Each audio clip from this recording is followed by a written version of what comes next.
क्या आपको पता है कि चाणक्य उनका एक गिवन नेम था?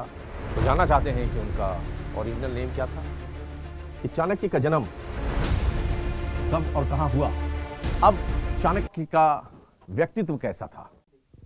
हेलो, जैसा कि मैंने पिछले एपिसोड में आपको बताया था कि चाणक्य के बारे में कि वो कहाँ रहते थे, राजमहल में या कुटिया में, और आपसे ये भी वादा किया था कि मैं बहुत जल्द नेक्स्ट एपिसोड में आपको वो तमाम चीज़ें बताऊंगा जो आचार्य चाणक्य से संबंधित है, कि वो कहाँ रहते थे और उनके व्यक्तित्व के बारे में, और बहुत सारी रोचक घटनाएं, ये सारी चीज़ें मैंने आपसे वादा किया था कि आपको बताऊंगा। तो आज मैं आपके सामने हूं। सबसे पहला, क्या आपको पता है कि चाणक्य उनका एक गिवन नेम था, उनका ओरिजिनल नेम नहीं था। तो जानना चाहते हैं कि उनका ओरिजिनल नेम क्या था। तो चाणक्य का जो ओरिजिनल नेम था, जो उनके फादर ने दिया था नाम, वो नाम था विष्णुगुप्त। क्या था? विष्णुगुप्त। ये नाम उनके फादर ने उनको दिया था। विष्णुगुप्त का हवाला द्वितीय तृतीय सदी के विष्णु वर्मा द्वारा रचित पंचतंत्र में उपलब्ध है, और स्वयं चाणक्य ने अपनी रचना अर्थशास्त्र में अपना जो वर्ड यूज़ किया है, जो उनकी जगह के रचिता के रूप में उन्होंने जो नाम यूज़ किया वो था विष्णुगुप्त। तो इससे ये पता चलता है कि चाणक्य का जो उनके फादर के द्वारा दिया गया नाम था वो था विष्णुगुप्त, जो उन्होंने स्वयं अपनी किताब में लिखी। तो ये एक, लेकिन दूसरा, चाणक्य का दूसरा प्रसिद्ध नाम कौटिल्य है। ये बहुत ही पॉपुलर है, कौटिल्य, जिसको हम सब जानते हैं, ये बहुत ही पॉपुलर। लेकिन ये कौटिल्य वर्ड कहाँ से आया? चाणक्य का दूसरा प्रसिद्ध नाम कौटिल्य है। उन्हें ऐसा इसलिए कहा जाता है क्योंकि उनका जन्म कुटिल गोत्र में हुआ था। कहाँ हुआ था? कुटिल गोत्र में हुआ था। यह कुटिल ब्राह्मण वंश में हुआ था। कुटिल का ये जो गोत्र है वो ब्राह्मण वंश में हुआ था। उन्हें कुटिल राजनीतिक होने के कारण भी कौटिल्य कहा जाता है।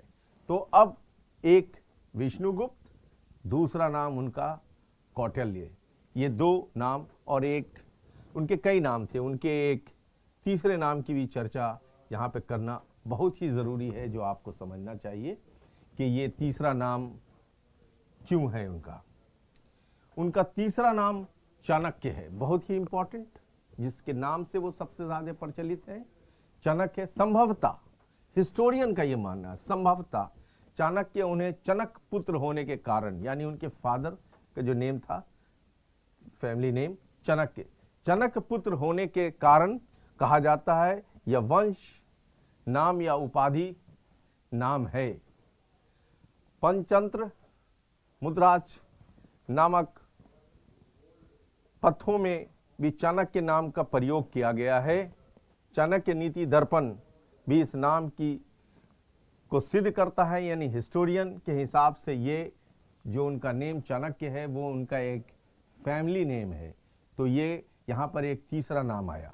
अब ये भी जानना ज़रूरी है आपको, हालांकि आप जानते होंगे, मुझे पूरा यकीन है, आपने पढ़ा होगा, आप जानते होंगे, लेकिन मैं आपको पुनः बताना चाहता हूँ कि इसके पीछे छुपी हुई कुछ स्टोरी है कि चाणक्य का जन्म कब और कहाँ हुआ। चूंकि इसमें हिस्टोरियन का मत अलग अलग है कि चाणक्य कहाँ पैदा हुए थे। चाणक्य का जन्म लगभग 400 ईसा पूर्व पाटलिपुत्र नगर अंतर्गत कुटिल वंश के ब्राह्मण परिवार में आचार्य चाणक्य के घर में हुआ, दूसरी ओर बौद्ध ग्रंथों के अनुसार उनका जन्म तक्षशिला में हुआ, जो अभी पाकिस्तान में है। तक्षशिला में हुआ। कुछ विद्वान नेपाल की तराई और जैन ग्रंथ के मैसूर राज्य स्थित श्रवणबेगला इनका जन्म स्थान मानते हैं। यानी हिस्टोरियन के अंदर 3 जगह ऐसे हैं जहां उनको बताया गया है कि उनका जन्म स्थान हो सकता है। तो ये आपके जानने के लिए, एग्जाम के लिए ये जानना बहुत ही आवश्यक है कि ये क्वेश्चन कभी भी आपसे पूछ सकता है। तो आप अगर उनकी डिटेल भी लिखना है तो इस तरीके से लिख सकते हैं। अब चाणक्य का व्यक्तित्व कैसा था, जिसकी बातें हमने पिछले एपिसोड में करी, और ये आपको अभी मैं बताना चाहता हूं कि उनका व्यक्तित्व कैसा था। चाणक्य देखने में क्रूर एवं गुस्से वाले स्वभाव का होने के बावजूद बहुमुखी व्यक्तित्व के आदमी थे। उनके जीवन से जुड़ी कई कहानियां प्रचलित है, क्योंकि वो उनके गुस्से की कहानी भी लोग जानते हैं। लेकिन ये मैं आपको इसलिए बता रहा हूं कि इससे आपको उनकी पृष्ठभूमि और आगे की चीजों को समझने में बहुत आसानी होगी। एक बार चाणक्य कहीं जा रहे थे कि रास्ते में कुश नाम के एक कटीली झाड़ी पर उनका पैर पड़ गया, जिससे उनके पैर में जख्म हो गया। और जख्म होने के बाद वो इतना क्रोधित हो गए कि वो फौरन घर से गए। उन्होंने कुदाल लाया, मट्ठा लाया और ये निर्णय लिया कि इसको जड़ से मिटा देंगे, जड़ से उखाड़ के फेंक देंगे जब तक वो ये, और उखाड़ने के बाद उसमें मट्ठा डाल दिया ताकि वो पुनः जन्म न ले सके। तो ये बात भी चाणक्य के बारे में कहा जाता है कि चाणक्य जिस चीज को एक बार सोच लेते थे, जो सोच लेते थे वही करते थे। और उनका टेम्परामेंट इतना हाई था कि उन्होंने सिर्फ उसको काट के बाहर नहीं किया, बल्कि उसके अंदर मट्ठा डाल दिया ताकि वो दोबारा जन्म नहीं ले सके। ये आपके लिए जानना बहुत जरूरी है कि कभी कभी इंसान का क्रोध और कभी कभी उसकी किसी चीज पर रेसिस्टेंस और किसी चीज को पाने के लिए और करने के लिए जो दृढ़ विश्वास होता है, वही इंसान को आगे बढ़ाता है। और ये आपके जीवन में इस चीज का बड़ा महत्व होता है।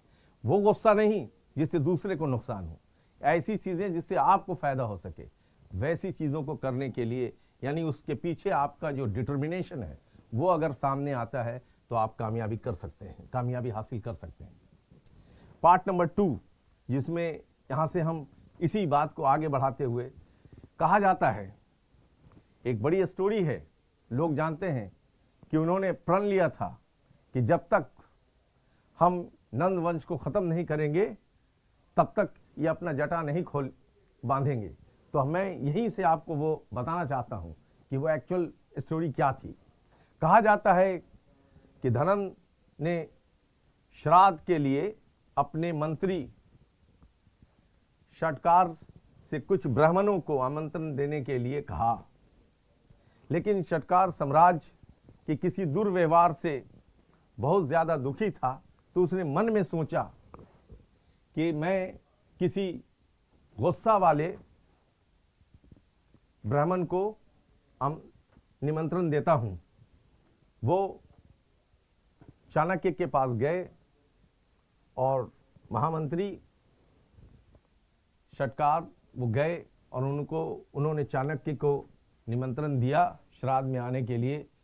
तो फौरन चाणक्य ने उनके इस निमंत्रण को एक्सेप्ट कर लिया, क्योंकि वो अलेक्जेंडर का जो प्रभाव था और जिस तरीके से वो आगे बढ़ रहे थे, चाणक्य के मन में भारत को बचा के रखना, उसकी संप्रभुता और एकता के लिए बहुत उनके दिल में बातें थी कि इसको कैसे बचाया जाए।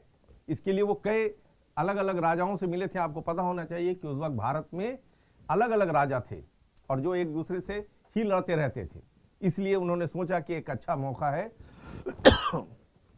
मैं धनन से मिल करके उसको समझाने की कोशिश करूंगा कि ताकि वो हमारे इस मिशन में साथ दे। उन्होंने फौरन ही उस निमंत्रण को एक्सेप्ट कर लिया और वहां चले गए। वहां जब गए तो उनको वहां एक ऊंचे स्थान पर बैठा दिया गया, ऊंचे स्थान पर बैठा दिया गया। और जब शासक धनन से मिलने पाटलिपुत्र आए हुए थे, इसलिए उन्होंने निमंत्रण को स्वीकार कर लिया। जब राज दरबार पहुंचे तब उन्हें बैठने के लिए एक उच्च स्थान दिया गया। जैसा मैंने पहले बताया, जब राजा ब्राह्मणों के दर्शन के लिए आए तो उन्होंने देखा कि एक भद्दा ब्राह्मण, क्योंकि चाणक्य के बारे में कहा जाता है कि कलर डार्क था, तो डार्क कलर की वजह से उनको शक्ल से उनको ठीक नहीं लगे, लेकिन शक्ल इंसान के जीवन में कोई बहुत महत्व नहीं रखता है, उसका गुण महत्व रखता है। तो वो उसने कहा कि एक भद्दा ब्राह्मण उच्च स्थान पर विराजमान देख करके शटास से पूछा कि इस चंडाल को यहां किसने लाया है। वो धनंजय ने, वो जो राजा था, उसने महामंत्री से कहा कि इस व्यक्ति को, इस चंडाल को यहां किसने लाया है। क्रोधित हो गया। जब अपना अनादर होते हुए चाणक्य ने देखा तो वो फौरन आसन से उतर गए और वहीं प्रण लिया, अपनी जटाएं खोल करके ये प्रण लिया कि जब तक इस दुष्ट राजा के राज का अंत नहीं करूंगा तब तक मैं अपना ये जटा वापस बांधूंगा नहीं। और दुनिया जानती है कि उसके बाद उन्होंने कैसे एक पूरे साम्राज्य का विस्तार किया, जो आगे आपको बताएंगे कि वो कौन सा साम्राज्य था। आप जानते भी हैं कि वो कैसे करेंगे। ये प्रण ले लिया और वहां से निकल गए। नंद वंश को संपूर्ण नाश करने का प्रण लेकर के निकल गए और फिर विशाल मौर्य साम्राज्य की स्थापना की। किसकी की? विशाल मौर्य साम्राज्य की स्थापना की एवं मार्गदर्शन देते हुए अत्यंत निर्बली थे। और अब जो पिछले एपिसोड में मैंने आपको बताया था कि वो चाणक्य कभी भी राज महल में नहीं रहते थे। वो कहाँ रहते थे ये मैं आपको अभी बता रहा हूं कि पाटलिपुत्र के महल में न रहने का निर्णय लिया। साधारण व्यक्ति थे, उनका मिशन था भारत को रखना और एक विशाल राज्य का निर्माण करना। इसलिए अपने लिए कोई अच्छे ऐशो आराम की आज के मंत्री की तरह बड़ी बड़ी लग्जरियस फॉर्च्यूनर गाड़ियां नहीं चाहते थे। उन्होंने एक साधारण व्यक्ति के जीवन को अपनाने की कोशिश करी और किया। महान वही होता है जो त्याग करता है, इस बात को नोट कर लीजिएगा। पाटलिपुत्र के महलों में न रहने का निर्णय लिया। वह सदैव एक आदर्श एवं त्यागी ब्राह्मण और गुरु की तरह गंगा घाट, गंगा के किनारे, गंगा घाट यानी आप जो फोटो देख रहे हैं ये गंगा, गंगा घाट, गंगा के किनारे रहते थे। जिस जगह पर उनकी कुटिया थे उसको दिवराज चक के नाम से मशहूर हुआ। चाणक्य के अनेक नामों में एक नाम दिवराज भी था। वर्तमान पटना में अगर इसकी बारे में कहें तो वर्तमान पटना में गंगा के किनारे एक मोहल्ला है जिसको दुजरा कहा जाता है। जो लोग पटना गए होंगे पटना में जानते हैं कि दुजरा और चक्राम के आसपास स्थित दो मोहल्ले हैं। इन्हीं में से किसी एक में कहीं पर चाणक्य का अपना कुटिया था। इसी स्थल पर कहीं किसी कुटिया बना करके वो रहते थे और राज्य की राजनीति नीति का निर्धारण करते हुए चंद्रगुप्त को सलाह देते थे। ये बात नोट कर लीजिए कि वो कहाँ रहते थे? पाटलिपुत्र में दुजरा मोहल्ले के पास चक्राम के आसपास एक कुटिया में। अब ये बात कैसे सत्यापित होती है इसके लिए मैं आपको एक यूनानी राजदूत से संबंधित स्टोरी बताता हूं, जिससे आपको ये पता चल जाएगा कि यूनानी राजदूत से संबंधित है कि यूनानी शासक सेल्यूकस, जैसा कि हमने आपको पहले बताया कि राजदूत के रूप में वह पाटलिपुत्र आया था। राजनीति और कूटनीति में चाणक्य की चर्चा सुनकर राजदूत पहले से ही प्रभावित था, वो काफी इंप्रेस था। राजदूत ने शाम को चाणक्य से मिलने का समय मांगा, परंतु आचार्य चाणक्य ने उन्हें रात का समय मिलने के लिए दिया। तो जब वो राजदूत शाम को जब राजमहल परिसर में निवास के बारे में उनकी जानकारी, चाणक्य के निवास के बारे में जानकारी किसी राजप्रहरी यानी जो गार्ड था उससे पूछा कि चाणक्य कहाँ रहते हैं उस वहाँ से, तो उसने कहा कि चाणक्य नगर से बाहर रहते हैं। तो राजदूत ने सोचा कि शायद महामंत्री नगर के बाहर कोई महल होगा, उसी महल में रहा करते होंगे। तो उसने बाहर निकला और बाहर निकल के उसने एक व्यक्ति से पूछा, एक नागरिक से पूछा कि आज पहले के ज़माने में ऐसे ही होता था, बड़े लोग भी जो महामंत्री और मंत्री होते थे वो भी नागरिकों के बीच में ही बात करते थे। आज की तरह नहीं है कि नेता गाड़ी से उतरता नहीं है, जनता का वोट ले लेता है, लेकिन उससे फिर दोबारे मिल के कभी एड्रेस नहीं पूछेगा कि मुख्यमंत्री निवास कहाँ पे है, वो कभी नहीं पूछेगा, इसलिए कि उसके इसको धक्का लग जाएगा आत्मसम्मान को, कि वो किसी आम आदमी का वोट लेगा लेकिन आम आदमी से पूछना नहीं चाहेगा। लेकिन वो राजदूत जो है पहले ऐसे ही होता था। तो उसने पूछा, तो उस व्यक्ति ने उसको, आम जनता ने दूर इशारा किया और बताया कि यहीं वहाँ पर चाणक्य की एक कुटिया है और उसी कुटिया में वो रहते हैं। वो स्तंभ रह गया। वो सोचने लगा कि इतना बड़ा महान व्यक्ति, महामंत्री, इतना महान व्यक्ति रहता कहाँ है? एक मामूली सी कुटिया में। वो स्तंभ रह गया। सोचने लगा, आज की तरह बड़े बड़े महलों में नहीं। वो सोचने लगा। तो ये था उनका व्यक्तित्व जीवन कि वो कैसे रहते थे, साधारण। अब एक और स्टोरी है जो मैं आपको बता देना चाहता हूं, जो बहुत ही मशहूर है। अतुल्य भारत के किताब है, उसमें भी ये लिखी गई है कि एक बार एक चीनी यात्री भारत घूमता फिरता जब आया तो वह पाटलिपुत्रा पहुंचा। तो उसकी इच्छा थी कि चाणक्य से मिले बगैर उसकी भारत की यात्रा पूरी नहीं होगी। लिहाजा वो यही सोचते हुए घूमते घूमते गंगा के घाट पर, उसी दुजरा के घाट पे पहुंच गया और वहां देखा कि एक वृद्ध व्यक्ति स्नान कर रहे हैं और स्नान के बाद अपनी जो धोती है उसको धो रहे हैं। धोने के बाद, अपनी धोती धोने के बाद जब वो वहां से निकले तो वो जो चीनी व्यक्ति था वो वहां पर उनके पास आया और आने के बाद उनसे पूछा कि मुझे चाणक्य का पता बता दीजिए। तो उन्होंने उस घड़े में पानी भरा, अपनी धोती को अपने कंधे पे रखा और रखने के बाद उसको कहा कि आप मेरे साथ चलिए।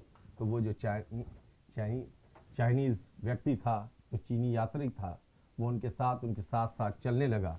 वो जब जा रहा था तो उसने देखा कि ये तो मुझे किसी जंगल की तरफ ले जा रहे हैं। उसे थोड़ा डर भी लगा, लेकिन उसको आत्मविश्वास था कि मौर्य राज्य में, मौर्य सम्राट में और भारत में अतिथियों का बहुत महत्व है।